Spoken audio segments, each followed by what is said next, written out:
Hey guys, it's Holly. Welcome back to the channel. We haven't done a car video in a while. I don't do nearly as many of them as I used to, but I've been kind of doing some more like supplement reviews and stuff like that recently. But anyways, guys, I wanted to do a quick little update on my weight loss journey and kind of how all of that has been going. And so ultimately, I am super happy to report that I have finally reached my goal. And I reached my goal sometime, I would say it was about early last week, maybe about a week to not quite a week and a half ago. So I am finally weighing in at 138 to 139. My goal was 139. So that may sound like a lot. For me, I am not even quite 5'2", but I have a ton of muscle, have a very athletic build. And so with that being said, I am just kind of a little bit of a bulky person in general, and I don't have much fat on my body. So long story short, if I get under 135, I actually start looking too skinny. I know that sounds hard to believe, but I actually start looking not quite as healthy. If I get under 130, I look really skinny, like ribs sticking out, kind of skinny because I have so much muscle mass. So that is just me. I don't care what people say, what people think about the whole BMI thing. The BMI is complete BS. And, you know, I've been told my whole life that I'm overweight, literally since I was 10 years old. And I don't believe it. I don't feel that I am overweight. I feel that I'm healthy and I am in my best form. And I think it's the same for so many other people. I think that, you know, the so-called experts are so quick to assume, you know, and they tell us that we need to weigh a certain amount. But in reality, it's like, how healthy is it to be a skinny little stick? How healthy is it if you get really sick or you get injured and you become bedridden or, you know, who knows what, and you cannot, you know, let's say you start losing weight from that point. And you start losing weight when you're already looking emaciated. What's going to happen then? Where's that energy going to come from? You know, your chances are going to be less of surviving, quite honestly. And I know that sounds harsh, but I'm just being completely honest about it. So anyways, so with my borderline blood sugar, which some of you may know that I had a very borderline blood sugar issue recently, several months ago. I did a comprehensive metabolic panel, which for some odd reason, it was really difficult to even get a doctor to do that for me. I had to get a new doctor, and fortunately she was willing to do that for me, to run every test she possibly could to help me figure out why it is, or was, that I kept gaining weight and I could not lose weight no matter what I did. I literally tried everything. Nothing was doing anything. And so I kept gaining and gaining. I got all the way up to 150 or so. And for me, you know, I look okay if I'm about 140. I'm pretty happy. I'm pretty okay with 140 or so. But once I start getting up to like 145 and upwards of there, I don't know. I start losing confidence, don't feel as good about myself, and just have more fat. And so I was getting a lot of visceral fat around my midsection. And some of it was in like my hips too, you know, my thighs and butt, and really just this layer all over my body. And it was even kind of showing my face a little bit. So like, very frustrating situation for me. I went to a few different doctors, and so finally I was able to find out that absolutely nothing was wrong except for my blood sugar was very borderline. So initially I went to my OB-GYN because I thought it was hormonal, and he ran a thyroid test. That was all he did. And so we did find out that I had a mild case of hypothyroidism.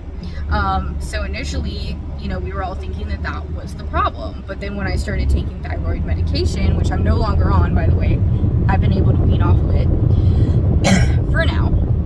I did a different video on that. But anyways, so I took this medication, and, you know, I kept taking it, and I didn't really notice anything changing in my body because I didn't really have the classic symptoms of, you know, being tired with hypothyroidism or anything crazy going on. other than my periods were a little bit heavy, but I don't even know if that was contributed, if the hypothyroidism contributed to that or not. So really, I was not having hardly any symptoms of hypothyroidism. Very, very little. However, the case was mild as well. So ultimately, I did not lose any weight from taking the levothyroxine. I'm sorry. So I had my levels retested on a couple of occasions. They had gone back to normal. They went completely back to normal after just a few weeks. But yet I still was not losing any of this weight. And so that's when, I shortly thereafter found out that it was a blood sugar issue. So I was really excited, happy to be able to catch that early as well, because, if your blood sugar is kind of off, it can not only cause you to have weight issues, but it can lead to things like insulin resistance and type 2 diabetes, prediabetes. So I'm really glad that I was able to catch it early. And I had considered that maybe that might have had something to do with it, but I didn't realize that that was actually in fact it. And so that's when I got to thinking about my pattern of how I've eaten over the course of my life, always eating, right before bedtime, and then eating first thing when I wake up, and not really watching added sugars, just focusing on organic and natural foods, which is great. But I wasn't really thinking about, how frequently I was eating throughout the day, like literally just nonstop, like every hour or two eating a snack, and even though it was super healthy, I never really thought about it. I just really thought, okay, well, this is good for my metabolism, to keep my metabolism going. And that is true to an extent, but it can become an issue over time. And that is what happened with me after, 29, 30 years of eating that way. And so ultimately, I just started doing intermittent fasting, which I've talked about this a lot recently. So I just do about 13 hours. Sometimes I'll do 13 and a half in a 24-hour period. So the intermittent fasting has probably helped me more than anything. And then I just simply started not eating in between meals. So no snacking, basically.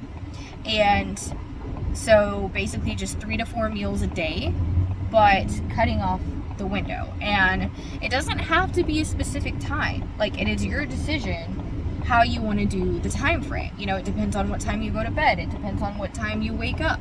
All of these different factors.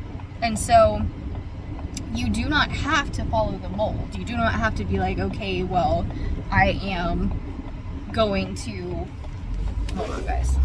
Okay.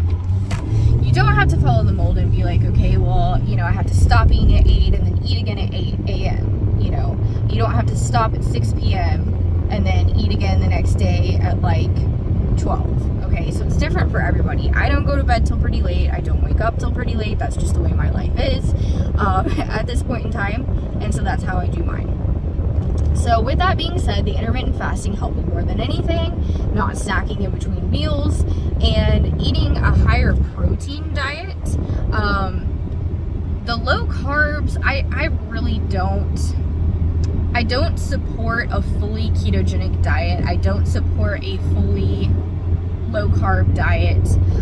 Paleo, I'm kind of on the fence about, because you can eat certain fruits, and I feel like fruit is a really important part of a diet, of a human diet. And that is just my opinion. I am not a dietitian or a nutritionist or a doctor, but that's how I feel about it.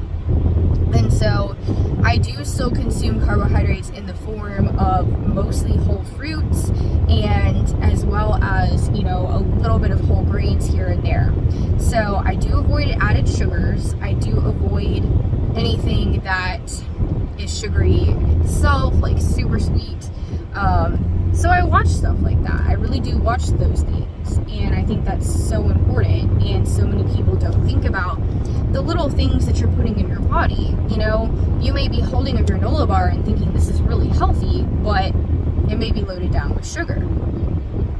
So I also do have a theory that sugar in its raw form actually has some health benefits that we have not yet discovered. That is just kind of what I think. and I'm going to be looking a lot more into that. However, I do feel sugar has its place in its raw, natural form to an extent, but you have to be really careful sometimes. And so for me, these are the things I've done. I also started supplementing with some pancreas support, supplementation, some liver detox, milk thistle supplementation, and just overall really helping to take care of these things that I was not really thinking about before, and I didn't realize had become an issue in the way that I was eating. So I have not reduced my calories to any extent. I have not gone low carb or no carb. I do incorporate certain foods into my diet that are lower carb, like keto and paleo type foods, and collagen powders and stuff like that. So I have implemented a lot of those things. I do buy quite a few lower carb, like frozen meals that I can heat up for dinner, and things of that nature. So but I don't think it's really ultimately healthy to eliminate carbs entirely. I really don't. Lessening them a little is one thing, watching the sugar, but eliminating them entirely I feel like is really not healthy, and that is just my opinion. So anyways, with that being said, that's about all I have done, and it did take me a while, I'm not gonna lie. It has taken me probably 4 to 5 months from the point that I found all of this out. Yeah, I'd say at least 4 to get to this point. And it was only about 5 or 6 pounds in the last couple months. Yeah. So, and then before that, I lost a few initially, and then, yeah. So I've lost almost 10 pounds at this point, which for me is huge. And yeah, so if you're struggling with a blood sugar kind of issue like that, maybe it's insulin resistance, maybe it's pre-diabetes, hopefully this can help. This is just my experience. I'm going to continue doing everything I'm doing. If for any reason I start to drop too low on my scale, then I will probably scale back a little bit on the intermittent fasting, or I don't think I'll ever go back to eating so frequently as I did, or eat more sugar or anything like that, but yeah, I think it'll be fine. I don't think I'm really going to get too low on the scale. So anyways, guys, I will see you in the next video, and I do thank you for watching and or listening. Bye.